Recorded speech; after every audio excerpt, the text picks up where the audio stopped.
هقول لكم في الفيديو ده على اسرار المطاعم في عمل الجمبري ورز بهيج اللي قالب الدنيا، وكله بيروح له بقى بيقف بالطوابير علشان رز بهيج، رز الصياديه بتاع بهيج. وهنعمل الفيليه بطريقه سهله وبسيطه وجديده وطعمها حلو قوي، وطبقه كراست مقرمشه من بره. يلا تابعوني بقى وشوفوا معايا هنعمل ايه. السلام عليكم، ازيكم عاملين ايه؟ يا رب تكونوا بخير. النهارده هنعمل فيليه السمك وهنعمل الجمبري.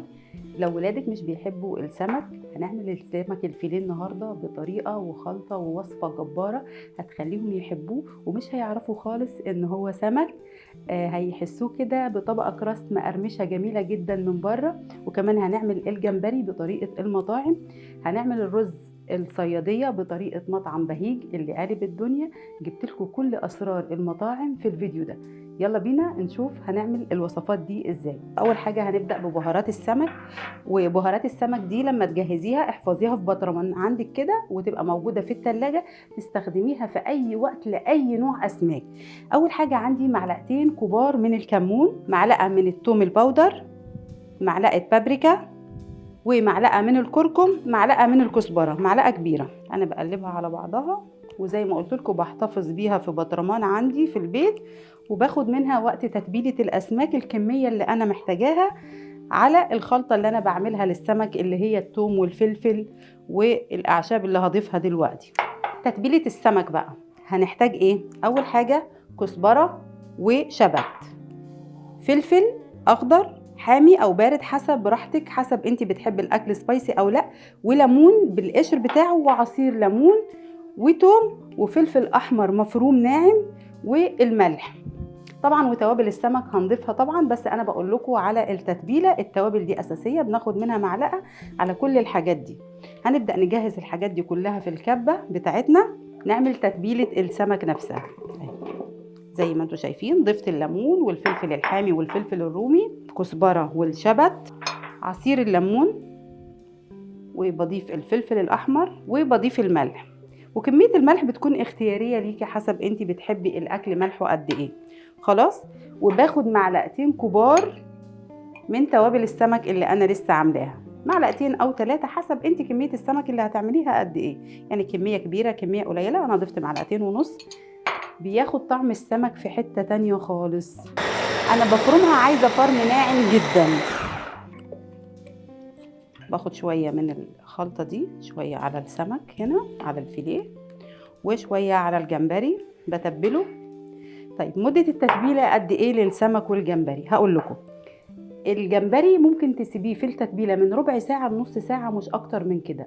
دي المده المظبوطه اللي بتكون خلاص السمك اخد في التتبيله وبقى تمام جدا. الفيليه من نص ساعه لساعه وبيكون جاهز. ما ينصحش ابدا اننا نسيب السمك في التتبيله ايام او نحتفظ بيه متبل في الفريزر. لا، السمك بنشيله في الفريزر بدون تتبيله خالص. التتبيله بنضيفها وقت ما خلاص هنجهزه. تمام.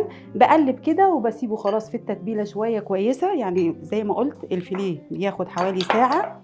بقلبه كويس اهو في التتبيله، والجمبري بياخد حوالي نص ساعه. هسيبهم بقى، وبعد شويه كده هنرجع نشوف هنعمل ايه في باقي المكونات او الوصفه هنجهزها ازاي. طبعا على ما السمك والجمبري يتبلوا وياخدوا في طعم التتبيله كويس، هنبدا نعمل الرز بتاع بهيج اللي قلت لكم عليه. عندي كوبايتين من الرز المصري البلدي مغسولين طبعا، وبصلايه كبيره مفرومه. هنبدا بقى نعمل الرز. اول حاجه في حله على النار هنضيف الزيت، وبعد كده هننزل بالبصل زي ما انتم شايفين. هنفضل طبعا نقلب في البصل لحد ما ياخد لون بني غامق، ودي اول تركايه في الرز، ان اللون يكون غامق علشان يدي اللون الحلو اللي احنا بنحبه في الرز. سر بهيج بقى مش في لون الرز، سر بهيج في التوابل المختلفه عن التوابل اللي بنضيفها للرز، هتعرفوها دلوقتي. هنفضل نقلب في البصله كده لحد ما تاخد لون بني غامق زي ما قلت لكم. عايزه اقول لكم على حاجه بخصوص المعالق السيليكون. المعالق السيليكون مع اي حاجه سخنه، زيت او حاجه بتعمل رغاوي. فلو انت هتعملي حاجات حلويات وبتستخدمي زيت، بلاش تستخدمي المعالق السيليكون، لان هي دي ناس كتير بتتكلم بتقول الزيت بيعمل رغاوي. لا، من المعلقه السيليكون. بدأ الرز ياخد لون ذهبي شويه، لا انا هستنى يغمق شويه، يبقى اغمق من كده حبتين، وبعدين هنبدأ نضيف التوابل بتاعتنا، وبعدين بنضيف الرز. من دول لسه هستنى تغمق شويه، تبقى اغمق شويه صغيره، وبعدين هنضيف بقى الرز والتوابل وبنشوحهم مع بعض تشويحه حلوه. وبعد كده بنزود الميه بتاعتنا وبنسيبه يستوي. خلاص هو بدأ كده يغمق معايا، انا مش عايزاه يتحرق، فهبدأ اضيف الرز. في رز بهيج بيضيف معلقه كبيره من بهارات اللحمه، ال7 بهارات. طبعا محدش بيضيف الحاجات دي في الرز الصياديه اللي احنا بنعمله، بس مطعم بهيج بيضيف الاضافات دي. ومعلقه صغيره من الكمون، ومعلقه صغيره من الفلفل الاسود، ومعلقه صغيره من الكزبره. المقدار ده كله لقد ايه؟ لكوبايتين من الرز.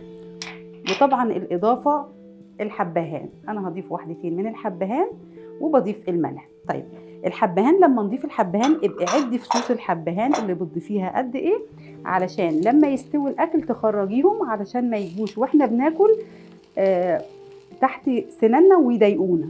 خلاص يعني هتحطي 5 فصوص حبهان، ابقي عارفه ان انت حاطه 5 فصوص حبهان. تمام. بفضل اقلب وبشوحه كويس جدا علشان الرز ينشف معايا من الميه اللي انا غسلته فيها، علشان الرز ما يعجنش معايا. فتركات الرز كذا حاجه. اول حاجه ان انت تشوحيه بعد ما بترفعيه على النار. بعد كده بتضيفي ميه مغليه، ما ينفعش نضيف ميه بدرجه حراره المطبخ، ميه بارده خالص، لا الميه لازم تكون بتغلي علشان الرز يدخل في مرحله التسويه وما ينزلش نشا معانا ويعجن.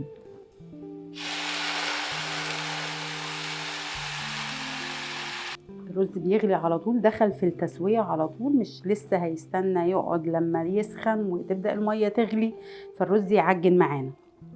طبعا على ما الرز يستوي هنبدأ نجهز الجمبري. أول حاجة هنعمل الخليط السائل للجمبري. أنا عندي هنا كوباية من الدقيق، هضيف عليها بيضة أهو، بيضة واحدة، وهضيف عليها معلقة من توابل السمك اللي عملناها في أول الفيديو زي ما انتوا شايفين كده أهو، هنضيفها، وشويه صغيرين من الملح.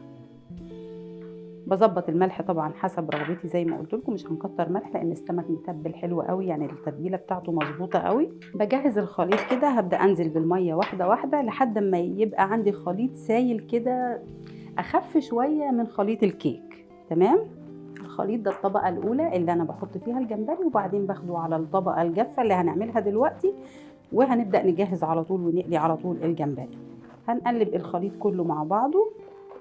الخليط ده ممكن يكفي لحد نص كيلو مثلا من الجمبري، لو عايزه تعملي كميه اكبر ضعفي الكميه. انا محتاجه الغطا وهوريكم نعملها ازاي علشان ايدينا مش هتلمس اي حاجه خالص. اول حاجه بناخد الجمبري بننزل بيه هنا زي ما انتم شايفين كده اهو. طبعا انا شايله الراس ومخليه الديل عشان يبقى زي بتاع بره بالظبط، مفيش فرق يخلينا او اي حاجه تضطرنا اننا نشتري اكل جاهز من بره. كل حاجه في البيت وزي الجاهزه بالظبط واحلى كمان.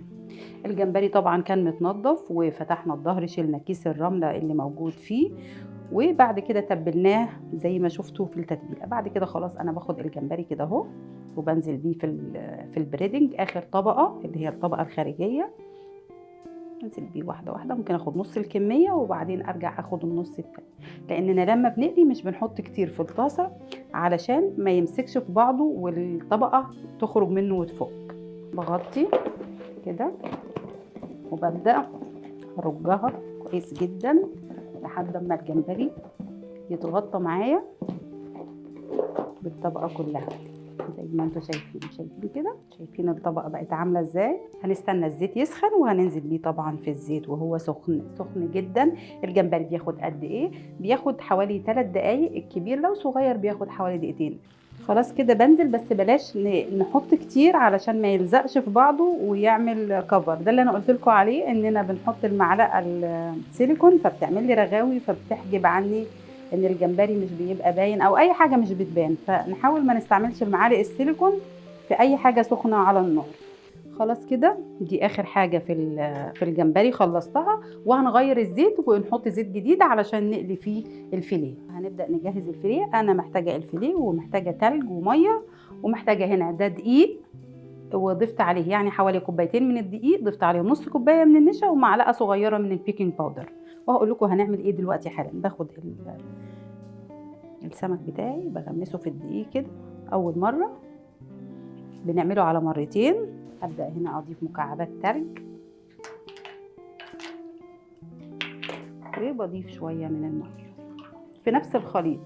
علشان كده قلت لكم محدش يضيف ملح هنا او توابل هنا، لاننا هنرجع نحطه في نفس الخليط اللي فيه الملح والتوابل. بنزل بيه بسرعه كده اهو اول طبق، وبرجع للدقيق اهو زي ما انتم شايفين اهو. ارجع للدقيق. الزيت سخن فهنزل بالسمك بتاعي اهو، الفيليه بتاعي اللي انا جهزته. اهم حاجه شايفين، بصوا كده دي بتديني الشكل الحلو ده اللي بيبقى في السمك او في الفيليه. عملنا طبعا النهارده الجمبري بالخلطه والتتبيله اللي تجنن، وقلت لكم على طريقه توابل السمك، وقلت لكم احفظوها عندكم لان انتوا هتحتاجوها دايما. وصفه اساسيه في السمك، التوابل دي اساسيه في تتبيله السمك. تمام. وعملنا الرز بتاع بهيج، وعملنا الفيليه المقلي بطبقه كراست مقرمشه طعمها تجنن. يا رب الوصفات النهارده تكون عجبتكم. ما تنسوش لو عجبكم الفيديو اعملوا لايك وشير وسيف للفيديو لان انتوا هتحتاجوا الوصفات دي. وما تنسوش تتابعونا على الفيسبوك والانستجرام والتيك توك واليوتيوب. واشوفكم على خير في فيديو جديد ووصفه جديده. باي باي.